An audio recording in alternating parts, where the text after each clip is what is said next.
ইসিএলে তোলাবাজির অভিযোগে গ্রেফতার তৃণমূল নেতা কাঞ্চন মিত্র।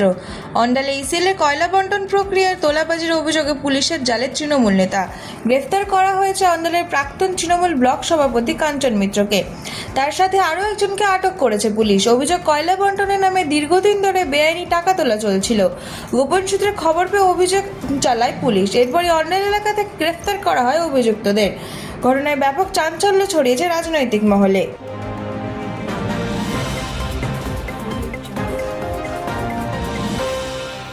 অভিষেক বন্দ্যোপাধ্যায়ের বিরুদ্ধে এফআইআর, চাঞ্চল্য রাজনীতিতে। তৃণমূলের অভিষেক ব্যানার্জির বিরুদ্ধে বিধাননগর থানায় দায়ের হলো এফআইআর। অভিযোগ, নির্বাচনী প্রচারে উস্কানিমূলক ভাষণ দিয়েছেন তিনি। হিংসার প্ররোচনা, হুমকি এবং উত্তেজনা ছড়ানোর অভিযোগ একাধিক ধারায় মামলা রুজু করেছে পুলিশ। বাগুইআটির বাসিন্দা রাজীব সরকারের অভিযোগের ভিত্তিতে এফআইআর দায়ের করা হয়েছে বলে জানা গিয়েছে। ঘটনাকে কেন্দ্র করে ইতিমধ্যেই শুরু হয়েছে রাজনৈতিক তরজা।